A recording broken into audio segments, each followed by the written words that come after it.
यानी जीवन जीने की कला, जीवन कैसे जीना चाहिए।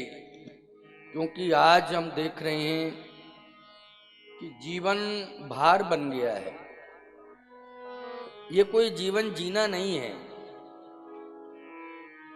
जीवन जीने के लिए हमें एक सुंदर मार्गदर्शन चाहिए, सुंदर संदेश चाहिए। यूं तो कहा जाए तो कोई अतिशयोक्ति नहीं है कि आज का आदमी जीवन जी नहीं रहा है बल्कि जीवन ढो रहा है। किसी के जिंदगी में मुस्कुराहट नहीं है। यदि वो हंसता भी है तो उसकी हंसी में बनावटीपन है, उसकी हंसी में ओरिजिनलिटी नहीं है, बनावटीपन आ गया।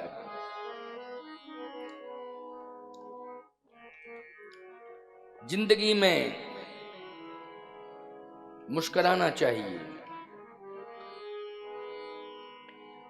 ये जो तुम्हारी मुस्कान है ये वापस आ जावे राम कथा सुन के, मेरा यही प्रयास है। तुम्हारे जीवन की जो अंतरंग समस्याएं हैं वो दूर हो जावे, मेरा यही प्रयास है। तुम्हारे घर में शांति आ जावे, यही हमारा प्रयास है। भगवान शंकर ने भगवती पार्वती के कहने पर ये रहस्य बताया।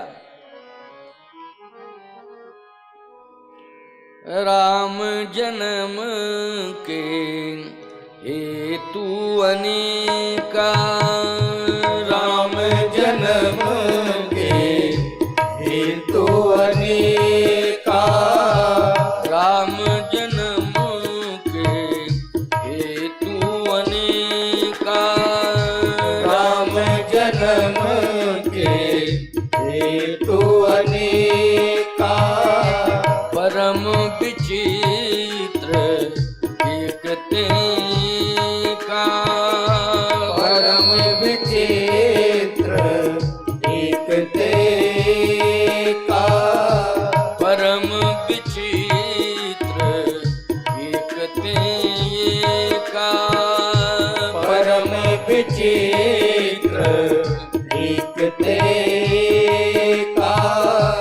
परम विचित्र एक तेका, परम विचित्र एक तेका, राम जन्म के हेतु अनेका, राम जन्म के हेतु अनेका, राम जन्म के हेतु अनेका, राम जन्म के हेतु अनेका, परम विचित्र एक तेका, परम विचित्र एक तेका, परम विचित्र एक तेका, परम विचित्र एक तेका, राम जन्म के हेतु अनेका। राम जन्म के हेतु अनेका, अनेक हेतु हैं राम के जन्म के। लेकिन जन्म एक दो ही कहूं बखानी, एक दो जन्मों की कथा पार्वती जी मैं सुना रहा हूं, उसे सुनो। एक तो भगवान ने नारद जी का श्राप बताया। नारद श्राप दीन इकबारा। देखो भाई, नारद जी ने जो श्राप दिया है भगवान को, उसमें ऐसा मत समझना कि महात्मा भी भगवान को श्राप देते हैं। भाई महात्मा तो दुष्टों को श्राप देते हैं। जो अधर्मी हैं, पापी हैं, अन्यायी हैं, उन्हें श्राप मिलता है। लेकिन कैसे महात्मा हैं कि भगवान को श्राप दे रहे हैं। प्रिय भक्तों, भगवान को श्राप नारद जी ने दिया नहीं है, भगवान ने नारद जी से श्राप लिया है। देने में और लेने में अंतर है ना। क्यों भाई? जैसे आप कोई वस्तु दें, ये अलग बात है, और हम आपसे कोई वस्तु लें, मांगें, तो ये अलग बात है। भगवान ने नारद जी से, याद रखना, अपनी इच्छा से श्राप लिया है। नारद जी तो इतने बड़े भक्त हैं कि भगवान को श्राप दे ही नहीं सकते थे, लेकिन भगवान ने स्वयं लिया। लिया क्यों है? इसलिए श्राप लिया क्योंकि भगवान जानते हैं कि संतों का श्राप श्राप नहीं होता है, वो वरदान होता है। संत श्राप दे दें तो श्राप क्या बन जाता है? वरदान बन जाता है। जैसे बहुत से संत नाराज हो जाते हैं तो लोग ये मानते हैं कि चलो हमारा भला हो गया, उसमें उन्होंने डांट दिया, नाराज हो गए, अब हमारा भला हो गया। ऐसा बहुत से संतों में पाया गया।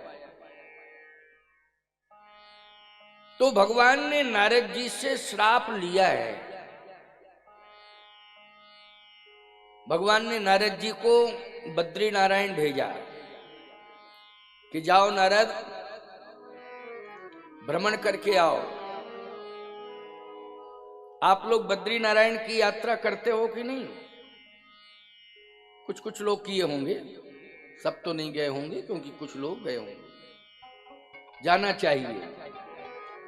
ये 4 धामों में एक विशेष धाम है बद्रीनाथ। तो भगवान ने नारद जी से कहा कि जाओ बद्रीनाथ घुमाओ, भ्रमण कराओ। आप तीर्थों में जाते हो, 4 धाम की यात्रा करते हो, तो याद रखना इसमें भी भगवान की प्रेरणा होती है। भगवान ही प्रेरणा करते हैं कि जाओ। वैसे तो किसी को फुर्सत नहीं है, जाने की फुर्सत ही नहीं है, लेकिन भगवान स्वयं फुर्सत दिलाते हैं और प्रेरणा देते हैं कि आप धामों की यात्रा कराओ, तो आप चले जाते हो। ऐसे ही नारद जी से भी भगवान ने कहा कि जाओ बद्रीनाथ हो आओ, दर्शन करके आओ। नारद जी बद्रीनाथ चले गए। नारद जी कहीं रुकते नहीं हैं। ये नारद जी के लिए श्राप मान लीजिए, कहीं नहीं रुक सकते हैं 10 मिनट से ज्यादा, क्योंकि हरि नाम संकीर्तन करते रहते हैं, यत्र तत्र सर्वत्र विचरण करते रहते हैं। नारद जी रुकते नहीं हैं, लेकिन भगवान की इच्छा है ना, श्राप गति बांधी। श्राप का भी असर समाप्त हो गया, क्योंकि नारद जी ने देखा कि एक सुंदर गुफा है, सुंदर गुफा। ये गुफा ऐसा लगता है कि इसमें बैठ के भजन किया जाए और बहुत काल तक भजन किया जाए। भैया नारद जी को जब रुकने की फुर्सत ही नहीं है, कहीं रुकते ही नहीं है, तो यहाँ रुकने का यदि मन हुआ है तो वो लोग कहीं ना कहीं भगवान की इच्छा है कि नहीं? भगवान की इच्छा है। देखो भाई, आपके यहाँ यज्ञ हो रहा है, ये उलूपुरा क्षेत्र में यज्ञ हो रहा है, ग्राम मौजे में यज्ञ हो रहा है, जिला भरतपुर में यज्ञ हो रहा है। तो ये ग्राम में यज्ञ हो रहा है, ये भी भगवान की इच्छा है। मौनी जी के मन में ये भाव आया है कि इस ग्राम में यज्ञ होना चाहिए, भगवान की इच्छा है। इस भूमि का बहुत बड़ा प्रभाव है, इस भूमि का पुण्य है, इसलिए यज्ञ हो रहा है। नहीं, ये तो छोटा सा गांव है, बड़े बड़े गांव है ना, ये तो छोटे ही गांव है, बड़े बड़े गांव हैं, इससे बहुत बड़े बड़े गांव हैं, लेकिन उन ग्रामों में छोटा यज्ञ हो जाता है। लेकिन छोटे से गांव में बहुत विशाल यज्ञ हो रहा है। बोलो ये किसकी इच्छा है? भगवान की इच्छा।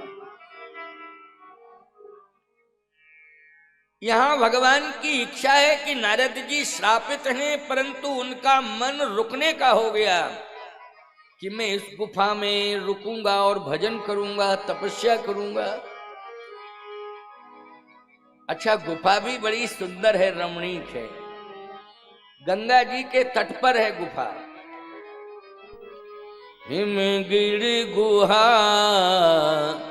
एक अति पावन, हिमगिरि गुहा एक अति पावन, हिमगिरि गुहा एक अति पावन, हिमगिरि गुहा एक अति पावन, अति पुनीत सुर शरीर सुहावन, अति पुनीत सुर शरीर सुहावन, अति पुनीत सुर शरीर सुहावन, अति पुनीत सुर शरीर सुहावन, अति पुनीत सुर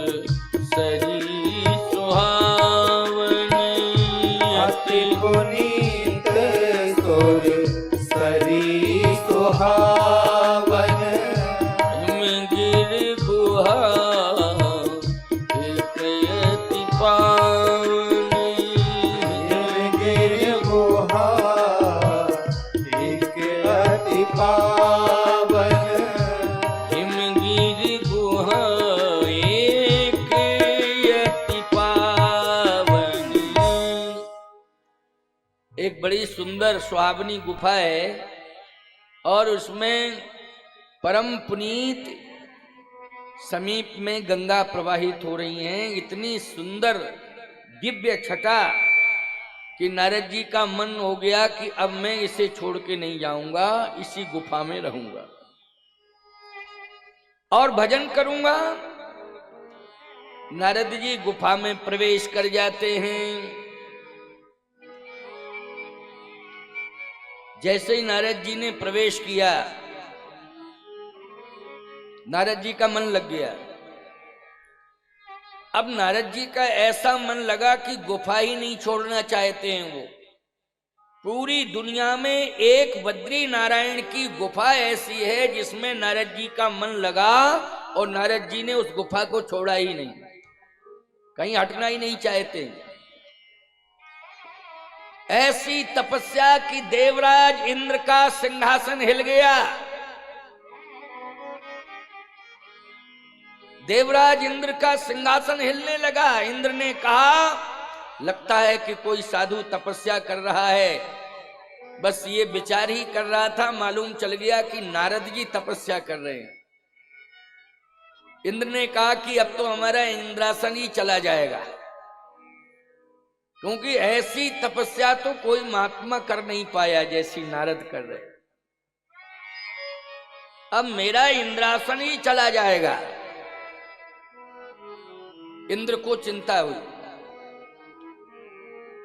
इंद्र ने अप्सराओं को भेजा कि जाओ नारद जी को प्रभावित करो। अप्सराएं नारद जी को प्रभावित करने के लिए आ गई, लेकिन नारद जी प्रभावित नहीं हुए। बहुत प्रयास किया अप्सराओं ने, लेकिन नारद जी प्रभावित नहीं हुए। अप्सराएं चरणों में गिर पड़ी, क्षमा करो, क्षमा करो, क्षमा करो, क्षमा करो। नारद जी ने कहा, क्षमा ही है। अब अप्सराएं जब क्षमा मांगने लगी तो इंद्र को और चिंता बढ़ी। इंद्र ने अब कामदेव से कहा कि तुम स्वयं जाओ। कामदेव आया। कामदेव ने भी बहुत प्रयास किया, लेकिन काम कला कछु मुनहि न व्यापी। बहुत सारी कलाओं का प्रदर्शन किया कामदेव ने। काम कलाएं जितनी होती हैं संपूर्ण काम कलाओं का प्रदर्शन कामदेव ने किया, लेकिन नारद जी को प्रभावित नहीं कर पाया वो। अब तो कामदेव भी चरणों में गिर गया, महाराज मुझे क्षमा करो, क्षमा करो, क्षमा करो, क्षमा करो। अच्छा, इस बात को आप सब लोग समझ लीजिए ठीक से। जो महात्मा काम से बच गया है, बोलो उस महात्मा की रक्षा किसने की है? ईमानदारी से बताओ, भगवान ने की कि नहीं की? नहीं, काम से प्रभावित हो ही जाते हैं, कोई बचा नहीं सकता है। याद रखना, बड़े बड़े उदाहरण हैं, एक उदाहरण नहीं है, सैकड़ों उदाहरण हैं। और इस युग की बात नहीं कर रहा हूं, पौराणिक काल की बात कर रहा हूं मैं सतयुग और त्रेता द्वापर की बात कर रहा हूं। तमाम प्रमाण हैं कि कामदेव ने प्रभावित कर दिया, कामदेव ने प्रभावित कर दिया। प्यारे, भगवान की कृपा, बचा लिया नारद को, कृपा है ये। अप्सराओं ने प्रभावित करना चाहा तब भगवान ने बचाया, और अब कामदेव जो है प्रभावित कर रहा है, अब भगवान बचा रहे हैं, चरणों में गिर गया कामदेव। क्षमा करो, क्षमा करो प्रभु, क्षमा करो। इसका मतलब है कि नारद ने काम को जीत लिया। अच्छा, और नारद जी ने कामदेव को श्राप नहीं दिया है, तो इसका मतलब है कि नारद ने क्रोध को भी जीत लिया है। नहीं तो श्राप भी दे सकते थे नारद जी काम को। भाई, शंकर जी को प्रभावित करने की कोशिश काम ने की थी, तो शंकर जी को क्रोध आया और शंकर जी ने भस्म कर दिया था।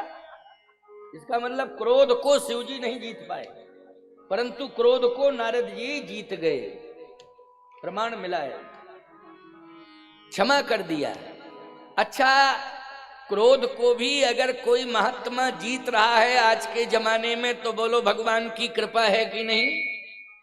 भगवान की कृपा है, क्योंकि काम को अगर कोई जीत लेता है तपस्वी, तो क्रोध को नहीं जीत पाता है, वो क्रोध जो है हावी हो जाता है।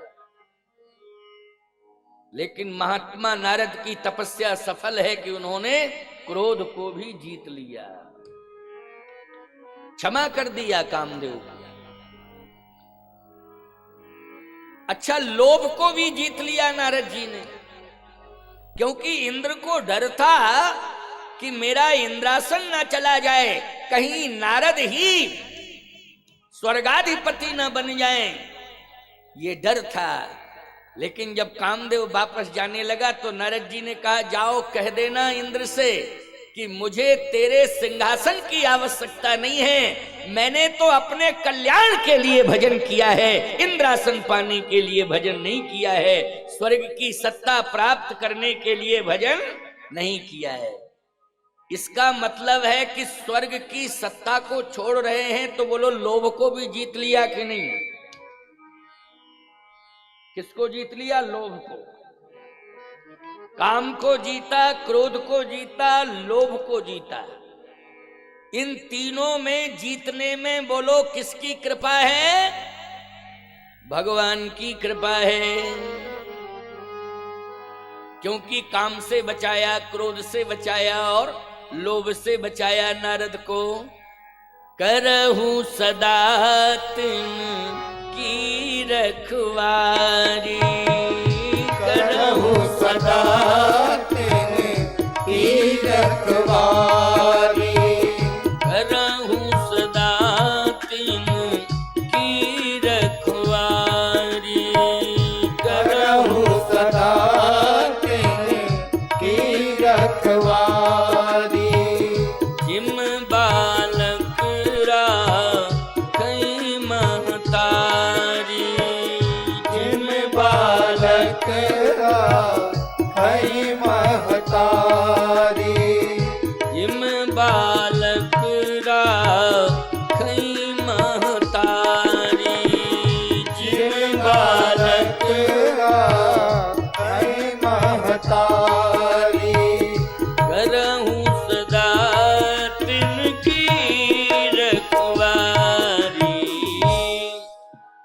करहु सदा तिनकी रखवारी,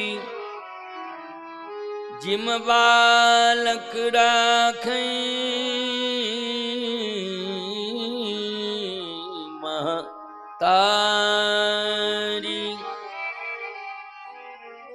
करहु सदा तिनकी रखवारी, जिम बालक राखे महतारी। भगवान रक्षा कर रहे हैं। अब नारद जी के ऊपर भगवान की कृपा बरस रही है, तभी नारद जी तपस्या में सफल हो गए। तभी नारद जो है तपस्या में सफल हुए हैं। लेकिन प्यारे एक बात आपको बतावें, नारद जी काम से बच गए, क्रोध से बच गए, लोभ से बच गए, लेकिन एक और है, बाद में मोह से नहीं बचे। इसलिए रामचरितमानस की सूची में नारद मोह का वर्णन आया है। नारद मोह में नारद जी फंस गए। नारद जी मोह में क्यों फंसे? जब भगवान ने 3 से बचाया तो चौथे से भी बचा लेते भगवान मोह से। लेकिन नहीं, भगवान चाहते हैं कि मेरी लीला का विस्तार हो, और नारद मोह के बाद ही मेरी लीला का विस्तार होगा। क्योंकि नारद मोह जब तक नहीं होगा तब तक मेरा जन्म नहीं होगा, जन्म ही नहीं होगा। अच्छा बोलो, नारद मोह रामलीला में भी आप देखते हो तो नारद मोह के बाद ही राम जन्म होता है।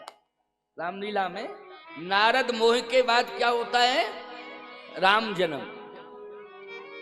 यानी भगवान जानते थे कि यदि नारद के जीवन में मोह नहीं होगा तो निश्चित रूप से मेरी लीला सफल नहीं होगी, मेरा जन्म ही नहीं होगा।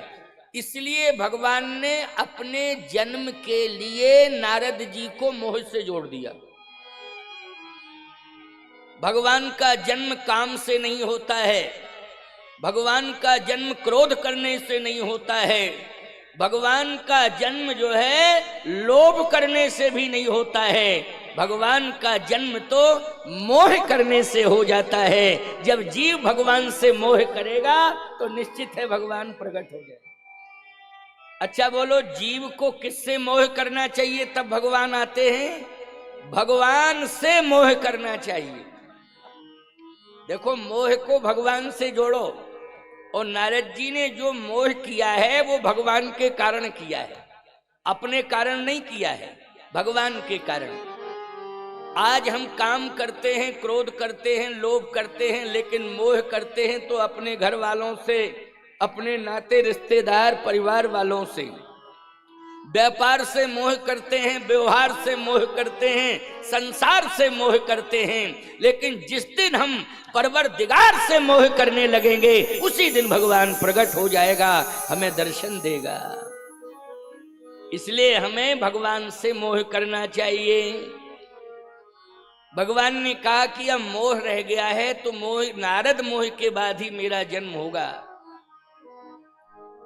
इसलिए भगवान राम ने ऐसी लीला रची उस ब्रह्म ने कि एक माया का नगर बना दिया और 300 कोस का नगर बनाया। इतना सुंदर नगर बनाया है, 300 कोस तक वो नगर चला गया, इतना लंबा, इतना सुंदर नगर। 300 कोस बहुत होते हैं, सोचो जरा, इतना सुंदर नगर। अब वो तो भगवान को बनाना था, इसलिए भगवान ने बना दिया। तुम लोग मेहनत करते हो, घर बनाने में ही मुश्किल पड़ जाता है कि जिंदगी में एक ही घर बना पाओ। हाँ, थोड़ा नंबर 2 की कमाई हो जाए तो 2-4 घर बना लो, है ना। और नेता बन जाओ, कोई ऊंचे पद पर बैठ जाओ, मंत्री मिनिस्टर हो जाओ, तो फिर हर शहर में मंदिर, गांव, घर ही घर बन जाए तुम्हारे, हर शहर में मकान बन जाए, क्योंकि पैसा बहुत कमा लेते हैं लोग। परंतु एक मकान बनाना जिंदगी में मुश्किल पड़ता है। भगवान को लेकिन करना है तो सब कुछ हो जाएगा। भगवान ने 300 योजन तक का नगर बना के तैयार कर दिया, बहुत बड़ा नगर बन गया। जैसे ही नारद जी गुफा से निकले और हरिद्वार आए। अच्छा, बद्रीनाथ नारायण से जब चलते हो, नीचे उतरते हो तो हरिद्वार आ जाता है कि नहीं? हरिद्वार को कहते हैं मायापुरी। इसका नाम क्या है? मायापुरी। और भगवान ने कौन सा नगर बनाया बद्रीनाथ के नीचे? माया का नगर बनाया। माया का बहुत बड़ा विस्तार कर दिया साहब, माया का, माया के नगर का। अच्छा, आप लोग जब बद्रीनाथ पहुंच जाते हो तो आपको ये लगता कि हम बहुत अच्छी जगह आ गए हैं, कुंठ में आ गए हैं, अब हमें यहां से अच्छा कुछ लग नहीं रहा है। क्यों? यही कहते हो कि नहीं कहते हो? यही कहते हो कि बहुत ही अच्छा आनंद आ रहा है, बैकुंठ है। वास्तव में हमारी अभी पिछले साल कथा हुई थी बद्रीनाथ में।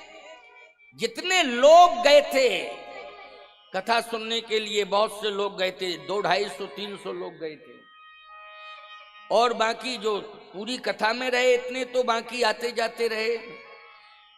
लेकिन वहां जितने लोग गए सबको अच्छा लगा। बोले महाराज जी, मन कर रहा है कि अब यहां से घर ना जाऊं। एक और बात बता दूं, नेटवर्क की वहां प्रॉब्लम थी तो और अच्छा था, बात ही नहीं होती थी। नेटवर्क की प्रॉब्लम थी, बात नहीं होती थी। कभी कभी आ जाता था, लोग इधर उधर जाके बात कर लेते थे, लेकिन सहज में नहीं। लेकिन मैंने देखा जो लोग बैकुंठ की बात कर रहे थे, जो लोग आना नहीं चाहते थे, यहीं रुकना चाहते थे, लेकिन जैसे ही हरिद्वार आए तैसे ही हलो हलो हलो हलो और घर द्वार याद आने लगा। हरिद्वार के नीचे घर द्वार, हलो हलो क्या हो रहा है और सब ठीक है, कोई दिक्कत तो नहीं। मैंने कहा देखो, इनको घर द्वार आने लगा क्योंकि मायापुरी में आ गए हैं। अब इनको माया ही माया दिखाई दे रही है। प्यारे नारद जी जैसे ही हरिद्वार आए तैसे ही नारद जी के सामने एक माया का नगर आ गया। और वहां का राजा, ये माया का नगर भगवान ने अपने जन्म के लिए बनाया है, नारद जी को प्रभावित करने के लिए। नारद जी ने कहा, इतने सुंदर नगर का राजा कौन है? लोगों ने कहा, शील निधि जी महाराज यहाँ के राजा हैं। अच्छा, लेकिन ये सजाया गया है नगर क्यों? लोगों ने कहा, उनकी बेटी का विवाह होना है। अच्छा, बेटी का विवाह होना है?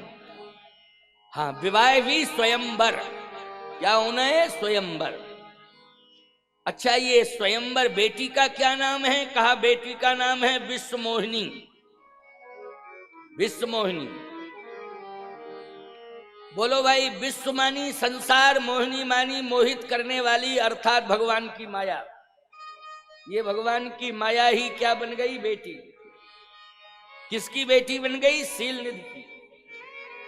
ये सब भगवान ने तैयार किया है पूरा ने। एक बात आपको बताएं,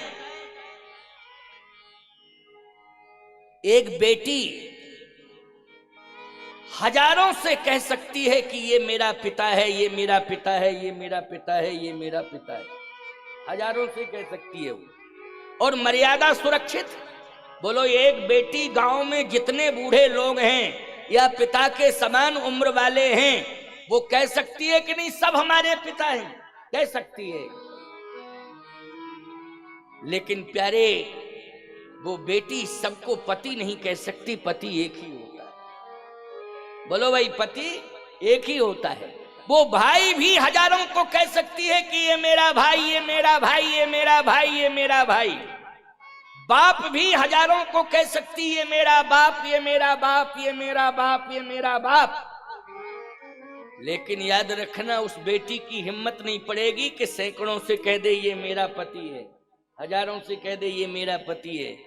अगर विवाह हो गया है तो वो यही कह सकती है कि संसार में मेरा एक ही पति है, दूसरा कोई पति नहीं, एक ही पति है। तो याद रखना, भगवान ने पिता तो बना दिया। विश्वमोहिनी के पिता कौन बन गए? शील निधि जी। लेकिन विचारवान श्रोताओं, विचार करना, विश्व मानी संसार और मोहिनी मानी मोहित करने वाली, अर्थात भगवान की माया, भगवान की माया ने संसार में केवल एक भगवान का वर्ण किया है, दूसरा किसी का नहीं किया। और जब भी वो वर्ण करेगी चाहे 100 बार करे, लेकिन भगवान को ही करेगी वर्ण। बोलो यही है कि नहीं? चाहे 100 बार नहीं 1000 बार वो वर्ण करे, लेकिन वो करेगी तब भगवान को ही करेगी। भगवान की माया किसी और का वर्ण नहीं कर सकती है। अच्छा, ये भगवान की माया ही कन्या बन के आ गई कि नहीं आ गई? कन्या बन के आ गई। अच्छा, स्वयंवर का अर्थ होता है स्वयं कन्या वरण करे। इतनी बड़ी स्वतंत्रता है इसमें, माता पिता परिवार पुरजन गांव किसी का कोई हस्तक्षेप नहीं। स्वयंवर हो रहा है, इसका मतलब है स्वयं वरण करे। तो भगवान की माया किसको वरण करेगी? बोलो, जब स्वयं ही करना है उसे भगवान का वरण करेगी। और ये नगर किसने बनाया था? भगवान ने बनाया था। नारद जी को नगर में किसने भेजा? भगवान ने भेजा। क्यों भेजा? क्योंकि नारद मोह के बाद ही मेरा जन्म होना है, इसलिए भगवान को गुफा में रुकाया है। किसने? भगवान ने ही नारद को रुकाया है। नारद जी ने काम को जीता है, भगवान की कृपा से जीता है। याद रखना, क्रोध को जीता है, भगवान की कृपा से जीता है। और लोभ को जीता है तो भगवान की कृपा से जीता है। अब मोह बाकी रह गया। मोह को जीत लें तो कहना ही क्या है, लेकिन मोह में तो ऐसी कंडीशन आ गई है कि आज 300 योजन का वो नगर बना हुआ है सुंदर, जिसमें सीलनिधि की राजधानी है, और उसमें विश्वमोहिनी अर्थात जो भगवान की माया है वो बेटी बन करके अपनी लीला करना चाहती है, स्वयंवर की लीला संपन्न करना चाहती है। नारद जी ने कहा, ये इतनी सुंदर रचना क्यों? बोले, राजा की बेटी का विवाह है, स्वयंवर है। राजा को पता चला कि नारद जी आए हैं, तो नारद जी का नाम बहुत है, तपस्या कर रहे थे तो और नाम बढ़ गया। राजा दौड़ा दौड़ा आया, उसने प्रणाम किया, महाराज बैठो, आरती उतारी। बहुत अच्छा हुआ कि आप विवाह के समय आ गए, लेकिन महाराज बेटी के विवाह में स्वयंवर है, आप महापुरुष हैं।